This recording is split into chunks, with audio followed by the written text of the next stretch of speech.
A public event ended with a fatal shot, and what should have been a painstaking, transparent search for truth has become a tangle of silence, selective disclosures, and unanswered questions.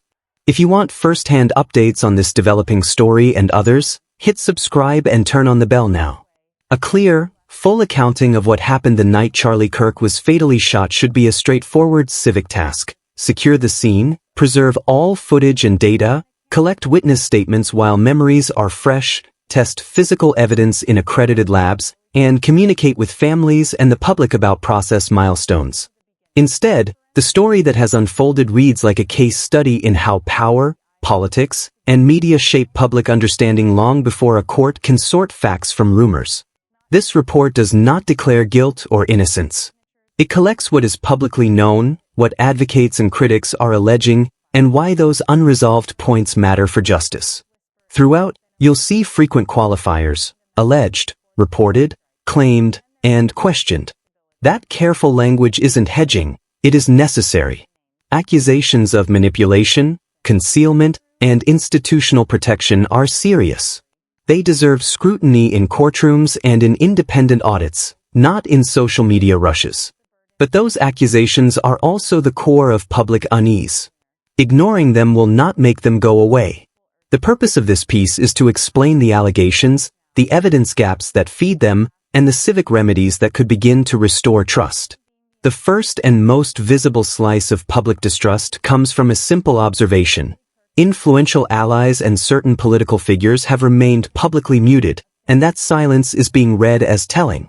When high-profile people who are closely aligned with a public figure do not comment in the wake of a controversial death, the absence itself becomes part of the story. Silence can be protective for a number of understandable reasons. Legal counsel may advise against commenting, emotions may be raw, or people may be waiting for verified facts. Yet silence from power also invites speculation.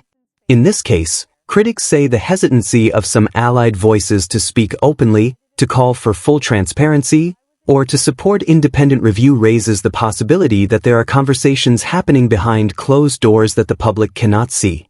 Those critics emphasize that public influence comes with a responsibility. If institutions or powerful networks have any relevant information, the ethical course is to encourage full disclosure and independent verification, not to allow a vacuum where rumor and rumor-mongering can flourish.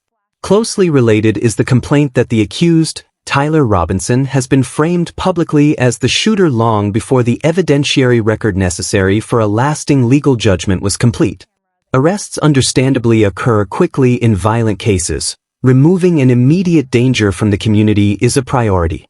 But the cultural phenomenon of trial by narrative, the rapid construction of a definitive story that circulates in press conferences and social feeds, often precedes the methodical lab work that actually establishes culpability beyond doubt.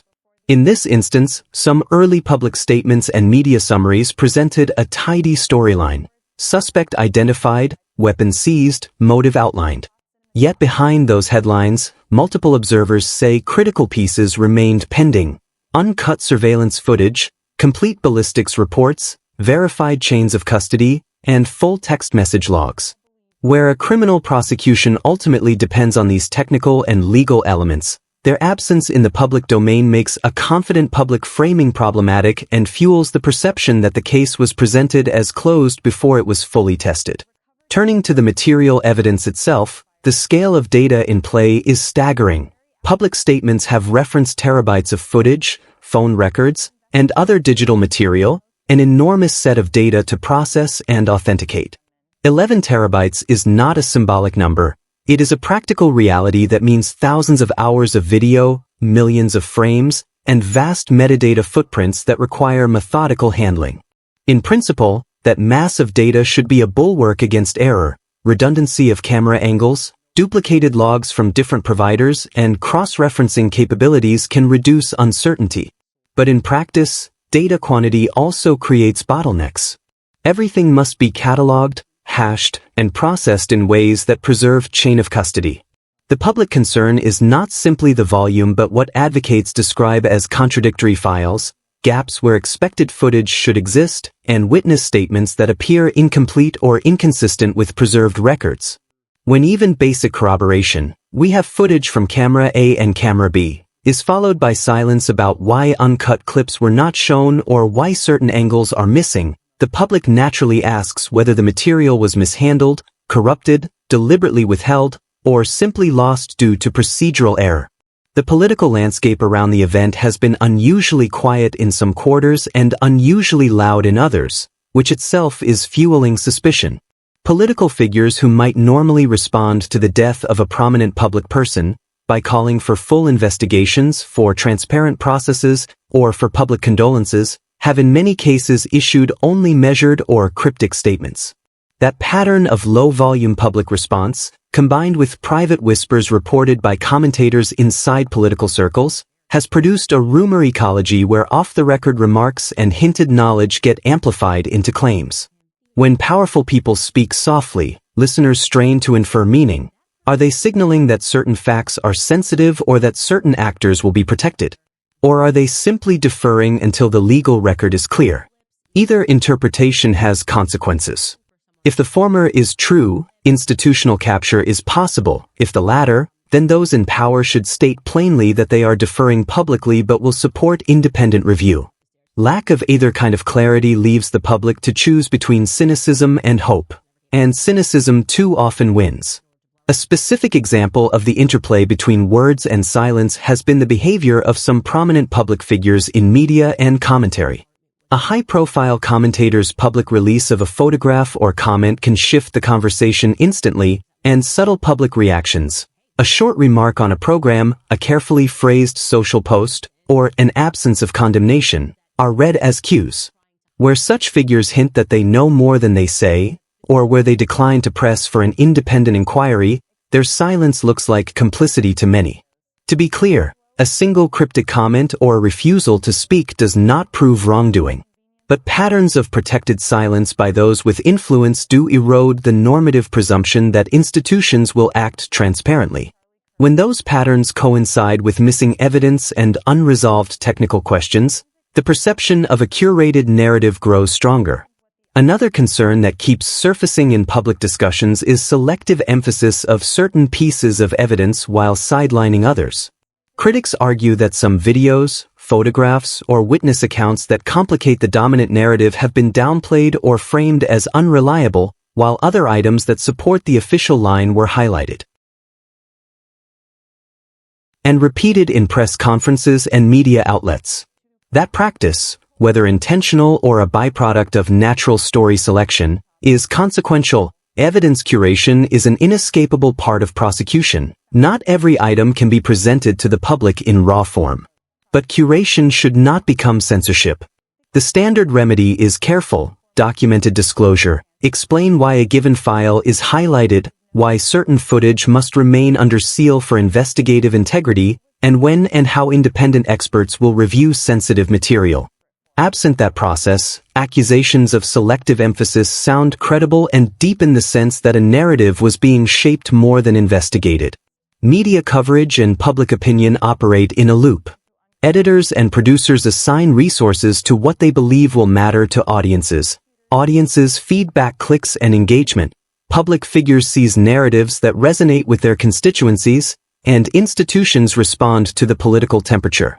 That dynamic can produce rapid, self-reinforcing narratives in which the first account to break widely becomes the accepted account simply because it has been repeated most often.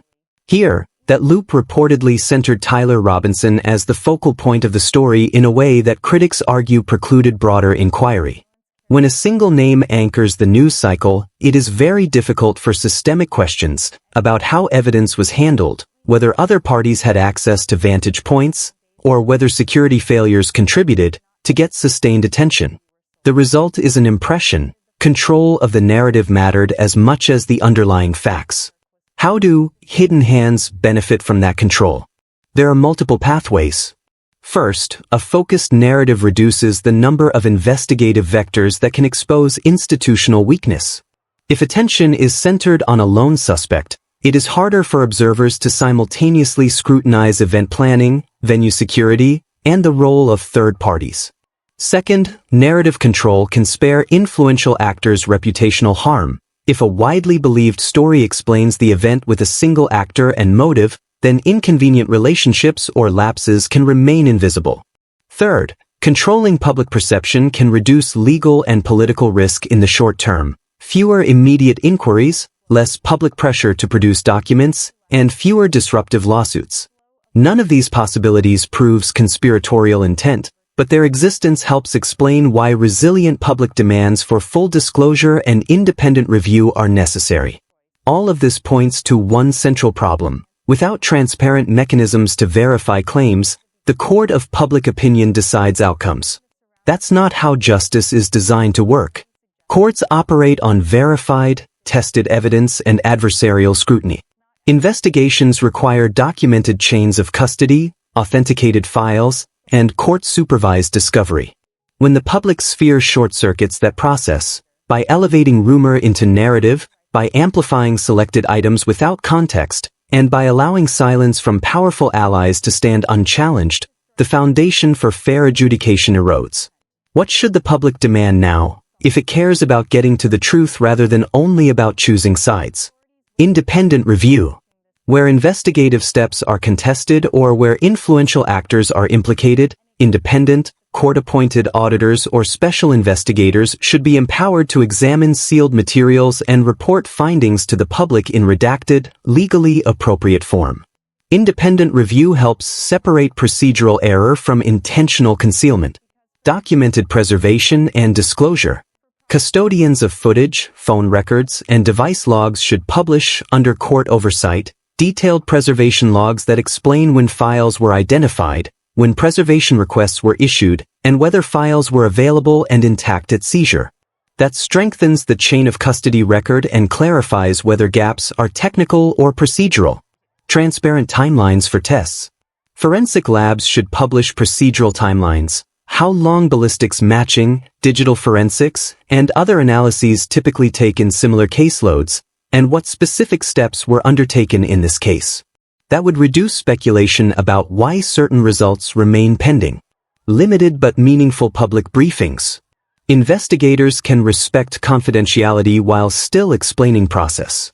Regular, structured updates that say what has been completed, what is in progress, and what will be shared when legally possible build public confidence far more effectively than silence. Judicial supervision of discovery. Courts should actively manage discovery disputes and consider appointing neutral experts where the defense argues that critical exculpatory material is withheld. Judicial action offers a legal pathway to resolution that is less subject to partisan amplification. Media responsibility. Newsrooms should push for full records and resist the temptation to settle on initial narratives. Background reporting, document requests, and follow-up pieces that hold institutions accountable over time are public goods. The broader takeaway is straightforward and grave. Power and publicity can define narratives more quickly than evidence can be tested. In the short run, that simplifies the public story. In the long run, it can undermine both justice and civic trust. Until institutional actors, political, media, and legal, embrace processes that prioritize verifiable evidence and independent oversight, similar controversies will recur. Wrap-up. The death of Charlie Kirk and the prosecution of Tyler Robinson present more than a criminal case. They present a test of institutional legitimacy. Are we a society that allows influential silence to substitute for documented truth? Or are we a society that insists that, even when powerful people prefer quiet, evidence must be collected, chains of custody preserved, and independent auditors empowered to test the claims?